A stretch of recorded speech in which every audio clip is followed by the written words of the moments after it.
what to do when right goes wrong. Is there any justifiable reason for my heart being broken? Is there any purpose in my pain? Can you make sense out of my sadness? Or did I just go through all of that for nothing?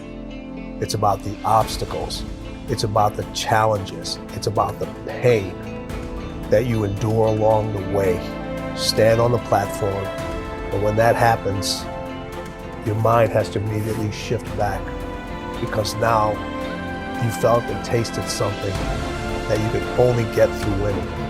Are you willing to do it again? If you're willing to suffer, and I mean suffer, your brain and your body, once connected together, can do anything.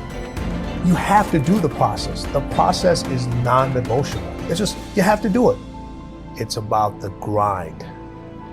Do you have the courage to think? Because if you can think, you can change.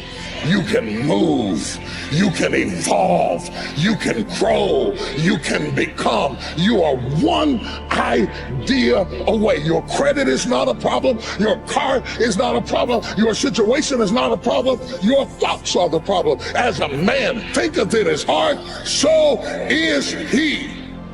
Everything starts in the thoughts you think. You are no better than the thoughts you think. If you think little, you go little. If you think weak, you go weak. What I need you to do is I need you to find a reason to keep going. And if you can find a reason to keep going, I know you're strong enough. Every human has what it takes to get past whatever they're going through if they decide to. If you want to level up your character, then you need to get out here and do it. That's the game. Go look in the mirror right now. Humble yourself. Stop sitting there with an ego. Realize you ain't shit. You need to be around brave men. You need to be paying attention. Listen to the truth. I wasn't born this way. I absolutely not really made myself this way. And any single one of you men out here can do the same thing. If you're a man, you have duty, you have honor, you have things you should be doing regardless of how you feel. I think you should get up and do what needs to be done. And to me, those are the individuals that win in life. I'm asking you, will you stay mediocre for the rest of your life?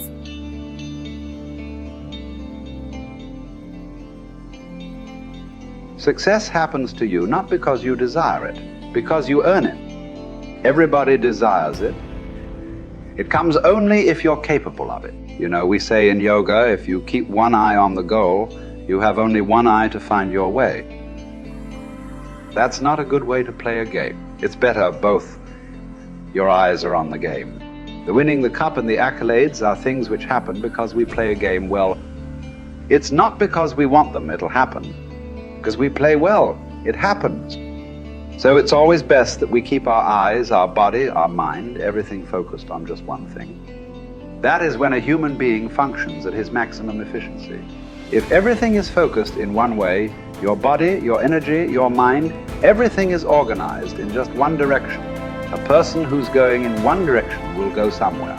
A person who's trying to go in 5 different directions will not go anywhere. For one who is seeing this life as a stepping stone for a larger possibility, for him, there is no failure. For one who is looking at the simple events of this life itself as the goal of life, for him, there is failure and success. If you are just seeing this life as a stepping stone for a larger possibility, if you have a good deal, you use that for your well-being. If you have a bad deal, you use that for your well-being. The economy was on the boom when every fool could be successful. When the economy is on the boom, everybody gets carried, isn't it? Now there has been a meltdown. Now it takes something else to be successful. It doesn't matter what the hell happens with your life. If you are seeing this life only as a stepping stone for a larger possibility, then whatever the situation, it is beautiful and very useful. So various situations in your life, either you can use it to make yourself stronger and better, or you can sit and cry. This is the choice you have. Everything. It doesn't matter what happens. The most horrific event happened in your life that also can be used for your growth and your well-being. So the fear of failure. Failure is bad enough. Fear is adding spice to it, isn't it? I'll give you a formula. If you want to know what makes people happy at the most basic level, when your life conditions match your blueprint, when your life conditions are what you're expecting, not your ultimate dream, but when you meet your basic expectations, you're happy. If your life conditions are better than you expected, you're over the moon. If your life conditions don't match your blueprint, your expectations, you have pain. If your life conditions don't match your blueprint and you believe I'm unable to change it, it's something wrong with me, or it's a permanent problem, or it's pervasive, or it's personal, you get into learned helplessness, then you're going to suffer. And so nothing is permanent, not even the body is permanent. Certainly no problem is permanent. Your soul might be the only thing that might be permanent, right? So it's really helping people to understand that when the life conditions change, your blueprint has to change with it. Either if you're not happy, you either have to change your life or change your blueprint, your expectations. Usually it requires a combination of those two. So often what you say people is slighting is their life conditions changed, and then what they were doing wasn't enough to make them feel the way they wanted to feel, and so then they adapted to an old style of coping. They went back to smoking or drinking or eating or yelling at people or whatever the pattern may be. But that's because they didn't continue to grow.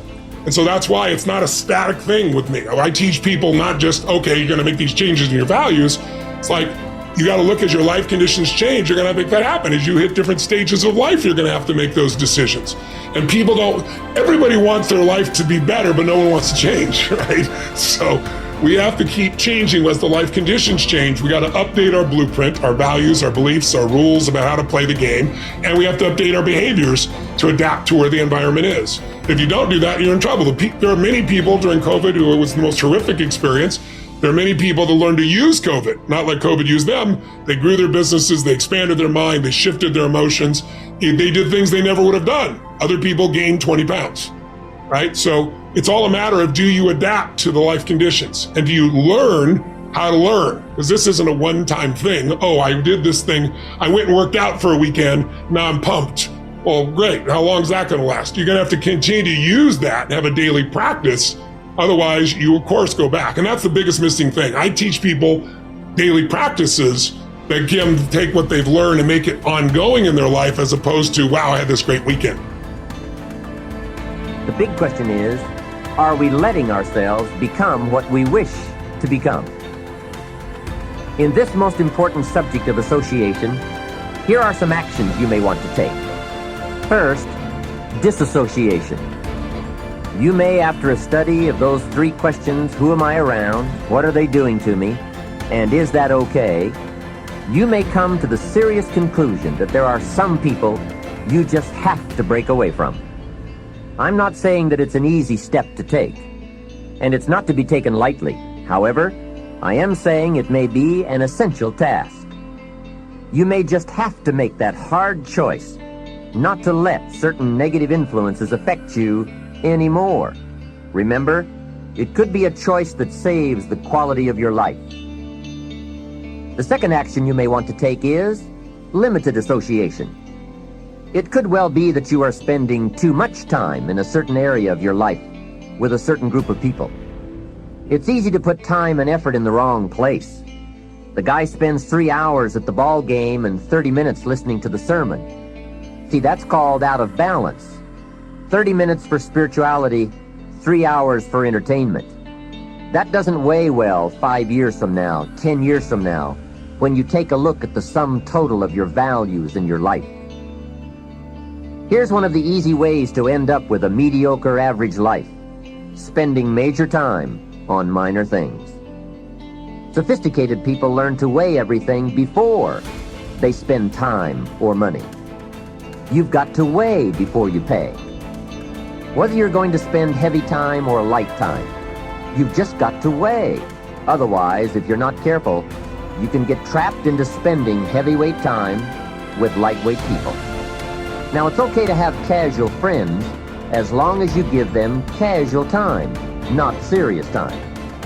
Spend major time with major influence and minor time with minor influence. It's so easy to do just the opposite, but don't let it be said that you fell into that trap. So maybe all you need to do to change some of the influences in your life is not to eliminate them, but merely limit them. Say, I have a good time with these people, but I'm not going to spend days and days with them anymore. I'm just going to cut that down and save some of that time for more major people and more major enterprises. Remember, it's your life. You can spend your time with whomever you want and whenever you want. But you didn't invest in this program for me to kid you. Take a look at your priorities and your values. We have so little time at our disposal. Wouldn't it make sense to invest it wisely? If you have only $100 in your pocket, it's okay to spend 20 for fun and put 80 toward your important values and commitments. But would you be happy reversing those percentages? Better to put the majority of your money where you know it will get you a positive return, rather than put it where the taste is brief and the results are poor. Of course, you must be the judge. You must determine whether the situation and the people call for disassociation or limited association. But remember, if it isn't taking you where you want to be 5 years from now, 10 years from now, now is the time to fix it.